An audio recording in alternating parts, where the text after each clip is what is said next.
गौर इमरान करना खान साहब चाहिए। की जो हुकूमत है वो तो वाकई मुखलिस है। हमें हमें नजर आ रहा है कि शुरू दिन से उन्होंने कहा कि पाकिस्तान में बसने वाले अफगान मुहाजिरीन हैं उनके साथ भी ताउन किया जाएगा। लेकिन बहुत से लोग इस बात पर एतराज़ करते हैं, बिलखुसूस अपोजिशन जमातें वगैरह वगैरह, जो ज़्यादातर इंडिया की तरफ या बाकी मुल्कों की तरफ झुकाव रखते हैं कि ऐसे ताल्लुकात मुस्तहकम ना हों।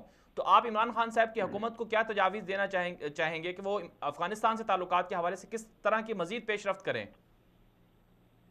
देखिए, बात यह है कि पेशरफ्त तो पहले भी हमने जो कुछ की वो भी काफी थी, और मजीद पेशरफ्त ही है हम्म। कि आप जो गलतफहमियां हैं वो हत्तुल इम्कान कोशिश करें दूर करने की। हम्म। और जो भी जो चीजें जो कुछ भी वो समझते हैं कि उनके तहफ़्फ़ुज़ के लिए वो जरूरी हैं, वो पाकिस्तान उनसे एग्रीमेंट वगैरह करने के लिए दोबारा कोशिश कर सकता है। हम्म। लेकिन मेरा अपना जो अंदाजा है, जो मैं समझ सका हूँ, ये चीजें शायद आज के दिन इतनी कारगर साबित ना हो, हम्म। क्योंकि जो मौजूदा हुकूमत है वहां पे हम्म। वो इफेक्टिव नहीं है, करप्शन उसमें बेतहाशा है, हाँ, इंडियंस बिल्कुल। पैसा लगाते हैं और उस चीज की वजह से उनका जमीर खरीद लेते हैं, और वो हम्म। बात वही करते हैं जो इंडिया उनको बताता है।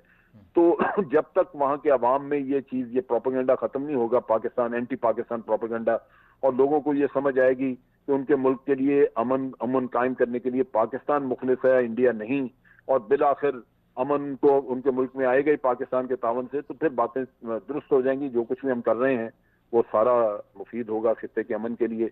लेकिन आज के जी। हालात में जहां उनका वो जेर असर हैं बहुत ज्यादा भारत के और अमेरिका के, जी। तो ये चीजें अभी इस स्टेज के ऊपर कारगर साबित नहीं होंगी।